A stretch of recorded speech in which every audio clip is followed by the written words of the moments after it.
Guests on Keel heard via the Jack Spring Electric Keel Newsmaker hotline. Shreveport Police Chief Ben Raymond here. Hey, Chief, welcome back to Keel. Let's get to it quick. Okay, so a lot of potential cuts suggested by both the city CFO and CAO, totaling nearly, good heavens, $5 million. When you saw that, what was your first reaction? Well, it's a bit of a conversation. First of all, a majority of this money, a large portion of the money, would have been turned back in at the end of the year anyway. So we budget for 566 police officers. We've had some recruiting issues the last several years. It's no secret. We try to run an academy class with 40 officers. We've got 11 in the first one for this year. We graduated 8 in the second academy class for last year. So a lot of this money that we have set aside for personnel in reality would not be spent. And we've sent back over $1 million to the coffers over the last several years that I'm aware of. So when you look at it and you think $5 million, they're really gutting the police department. That's not entirely accurate, because about $3 million we wouldn't use anyway. The Police Officers Association has written, I'm sure you've seen the letter, saying that it's unimaginable to consider cutting this much from the department. Are they overreacting?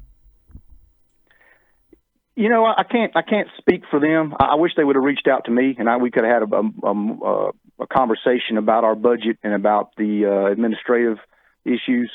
Certainly, we could use the money. So, and I've been very blunt and clear with the mayor and his staff that, this is going to affect operations. We're having to eliminate some units. We're having to send additional folks to patrol. We're having to look at some different shifts per patrol that will be more sustainable with fewer officers. You could certainly argue that if we don't need the money for people, we certainly need the money for equipment and vehicles. We do. I've been clear about the needs of the police department. But I think if you look at it from the overall perspective of the city is looking at a $25 million shortfall, you've got, I believe, 16 departments. We are by far the largest budget, and we do have money that will not be used where it was allocated, which is for personnel. Now, there's obviously an ongoing conversation. Do you need to pull $4.4 million from the police department? That's what we're going to discuss with the Audit and Finance Committee this afternoon, and I'll answer all the questions for the council members. And ultimately, it's up to the council to decide, hey, do we want to pull as much? But I'm certainly prepared to explain what it will mean for the police department. And it will take several years to recover from. But again, I've been clear about that. But I do think you have to have a little bit of an understanding of our budget, where we allocate money, and then some of our ongoing problems with recruiting and with just hiring officers with the money we have available. It's not that we don't have money to hire officers. It's we have a difficult time attracting qualified people to become police officers. Chief, I don't want to put words in your mouth, but it sounds to me like you're a pretty cool customer in all of this, where you're saying, look, I kind of get it that everybody else is taking a bite and we may have to take a bite too. Is that kind of what you mean? Yeah, to a degree. I mean, the emails and the conversations were clear early on that, hey, we need every department to tell us what a 2%, a 5%, and a 10% budget reduction would look like. Give it to us and then tell us how it would affect operations. So we did a 2%, a 5%, a 10%. I think I used the word detrimental at some of the levels that we're looking at now. But again, I understand this just from my own personal life. So if, when I look back 15 years ago, my wife and I had our first child, my wife quit working. We lost 40% of our income in one day. And so in order to adjust for that, we had to sell some things. We had to quit buying some things. I had to get some extra jobs. So you make it work.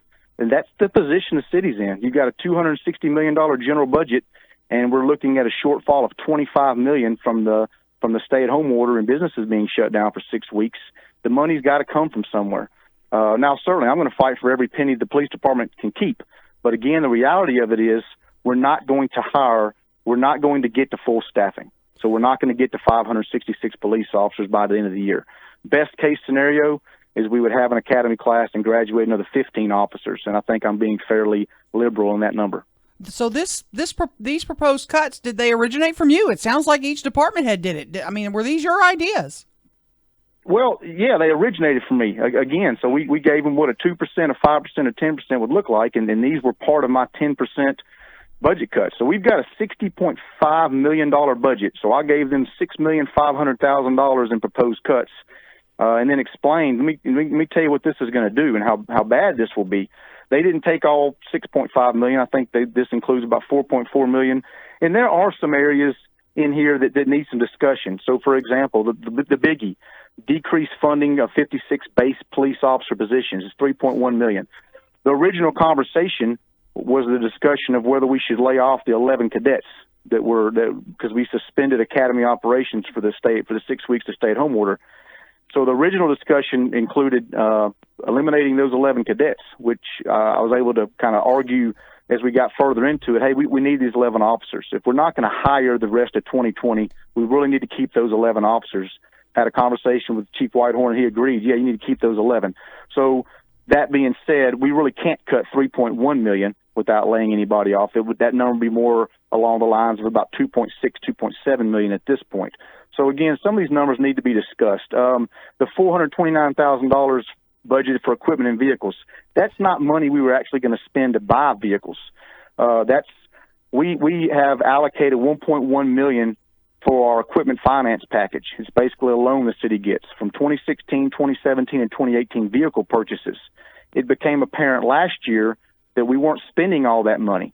CFO looked into it and realized that we had been budgeting money that we thought we owed funds on that apparently we don't. Mm-hmm. So we've been giving back about $430,000 the last 2 years. So this just takes into account money we've been giving back.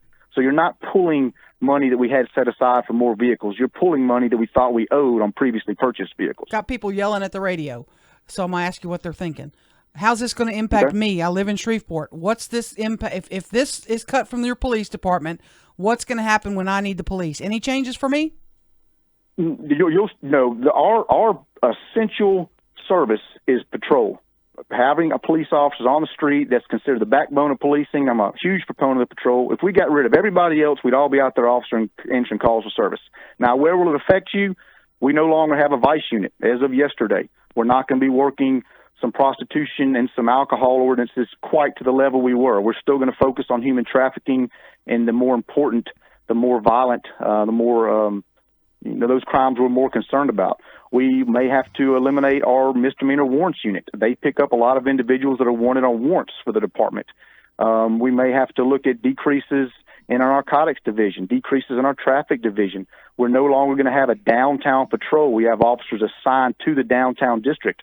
Those will be incorporated into patrol for the city. We'll still obviously respond to services in downtown, but you're not going to have officers available. So it's going to have an effect on the department. I'm certainly not going to tell you it's not, but we're going to operate in skeleton crews in all our specialized units so that we can keep patrol fully staffed. We're also looking at some amended shift schedules for patrol. We've got some studies being done. Would it be more sustainable for us to be on 12-hour shifts? And we're strongly looking at that possibility now.